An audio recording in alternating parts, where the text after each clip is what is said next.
Hello and welcome back to Creative Pet Keeping. In today's video I'm going to give you an update on the divided tanks that I currently have. There have been some changes going on.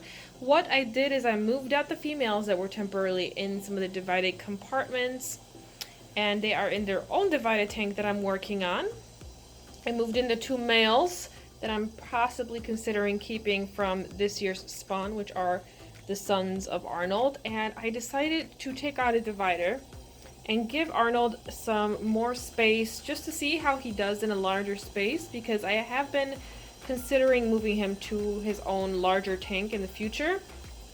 But instead of shocking him and kind of switching things up too dramatically for him, I wanted to see how he does in a larger space first, since he was in a much more smaller divided space. At the moment he's kind of excited to be neighbors with Raspberry at the moment, so he's been having a flare party and showing off to him and letting him know he's sassy, but he will sass back at him as well. So they've been flaring at each other.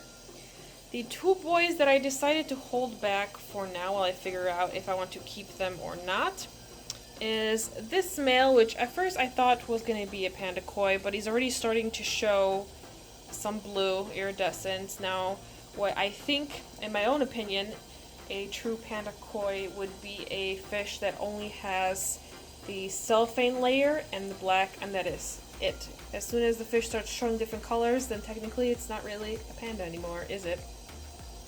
And then this guy is marbling as well. At first, we thought he was going to turn into a Dalmatian because he's very spotty, but the patterns have been spreading, so now he's just a generic marble koi. Either way, all of these fish, including Raspberry, they're all marbles. Raspberry started out with actually some cellophane and red, and then he just completely became red.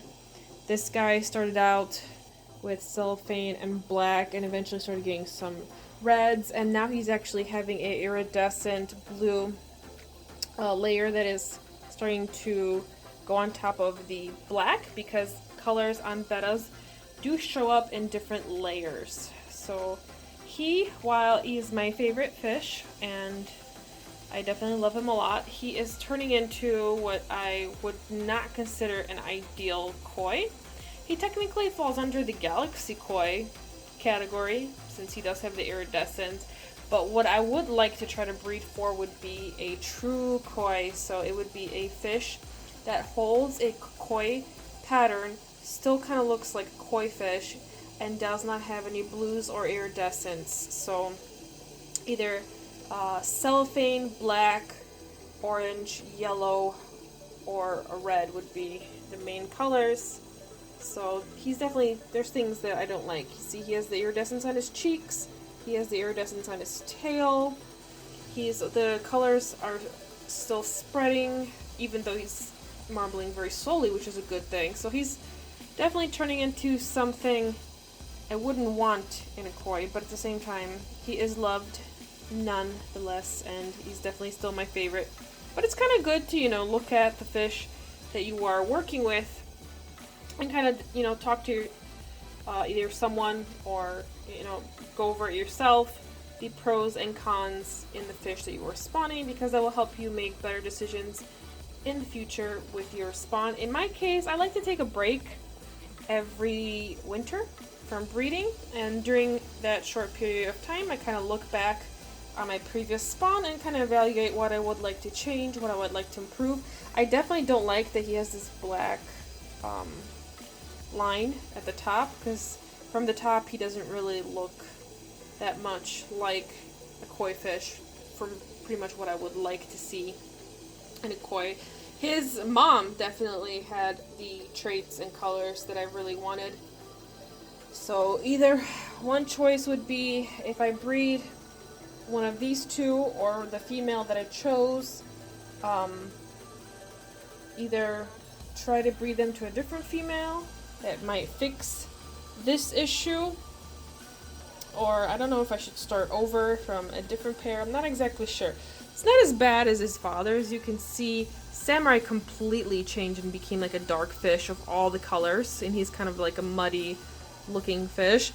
Arnold seems to be on his way there, but while this guy did it pretty quickly in a matter of couple of months, he is marbling a lot slower, which is kind of what I am slowly hoping to build up towards. I want to build up towards breeding fish that will marble very slowly, or not marble and kind of hold their pattern. We also have Blueberry in the retirement tank as well. He has stopped fin nipping, which I'm very excited about. That means he might be liking this setup that he's in.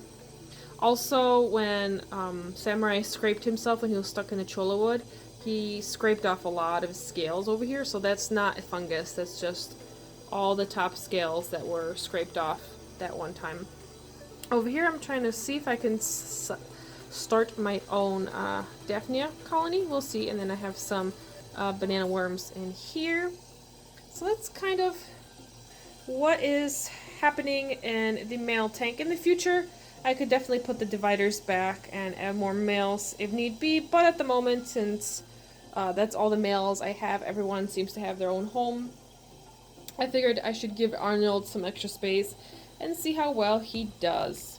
So now let's go on to the female tank.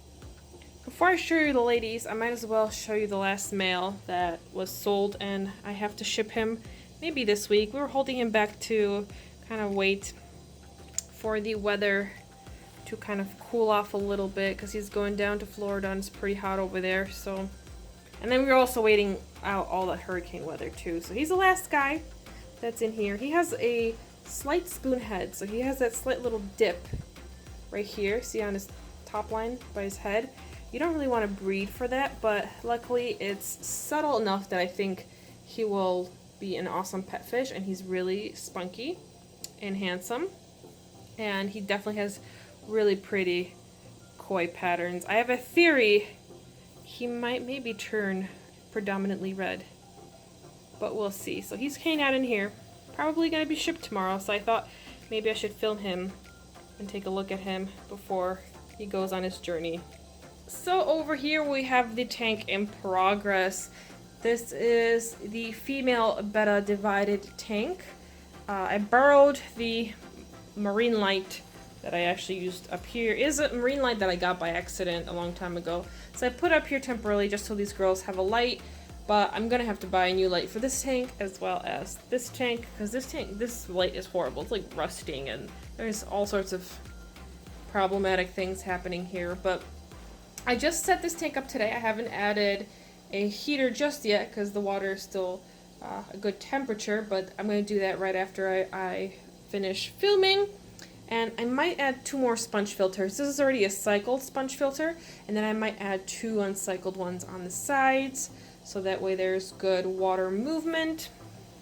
But the ladies that I have in here is, right over here, is the cellophane female that I decided to keep from last year's spawn. So she is Arnold's sister, because I definitely think breeding koi to cellophanes might help stabilize the koi line. Actually, well, it's a theory of mine. I'm not really sure if it's true or not, but that's kind of what I want to test and see if it's true. Then we have the bumblebee koi female, which was a very lucky Petco find. She's still maintaining her lovely pattern, which is amazing. And I've been contemplating naming her Beyonce, because she's the queen bee over here. I thought that would be hilarious. And plus, she's so sassy. Look at her doing her little wiggle. Then over here, this is the female that I decided to keep from this year's spawn. I didn't choose her. Actually, Amber from Big City Bettas chose her for me because I wasn't really sure. And I'm kind of glad that she picked this girl because I like how slowly she's marbling. That is definitely something I would like to continue to add into my line if I do continue this line.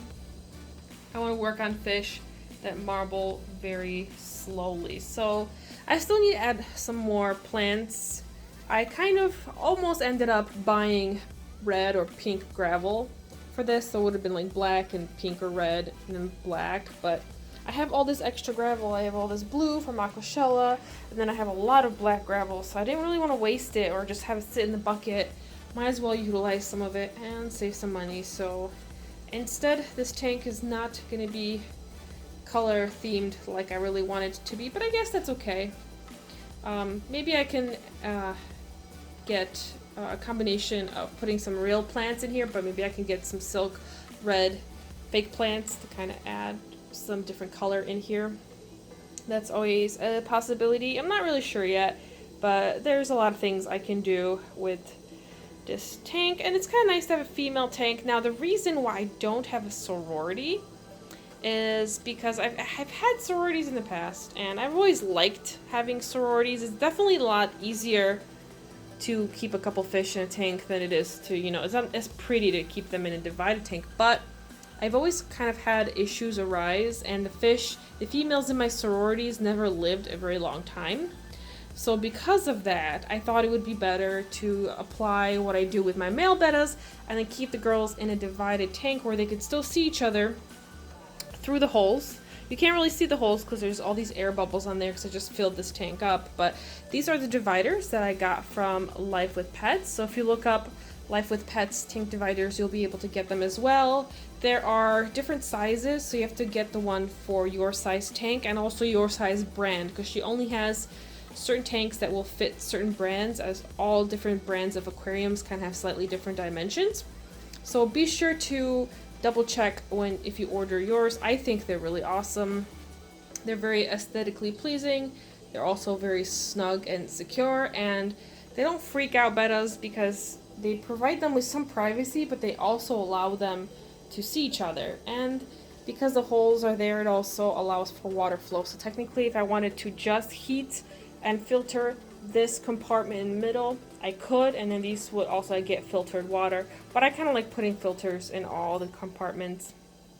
It prevents the little film of the protein film from forming at the top. So what I'll do is I don't need this to bubble very strongly, so I might put a splitter on here and then attach 3 sponge filters on a splitter, because I think there's enough air going through here to power all 3. So that's kind of the update. This is going to be the official Beyonce single ladies tank. Once I add in a different light, it's not going to look so blue. I'll try to decorate it, fill it up so it's not so empty, because I'm sure these girls will appreciate some hiding spots and some variety. But this is the first stage of the tank, and I just kind of wanted to give you guys a really simple update on what's going on. Yeah, just kind of happy to finally set this tank up. The boys have their own tank. The girls have their own tank.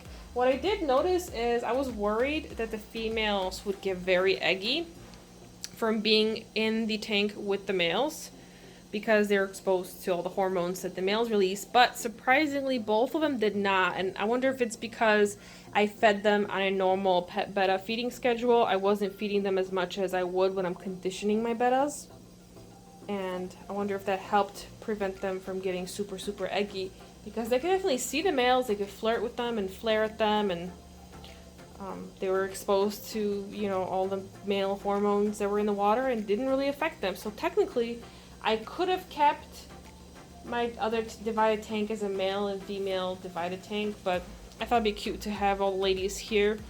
I will see how the males react, because I did realize that Arnold was a lot happier when he had a female next door to him. He definitely was more spunky. Oh, she's tired. She's taking a break. So I don't know. It's something I'm curious about. If the males do get too depressed, I am considering maybe swapping one of these fish and maybe putting a male in one of these compartments and going back to kind of cohabiting, you know, mixing the males and females, but still keeping them divided by protecting them with the divider. So that's kind of the update that we have going on.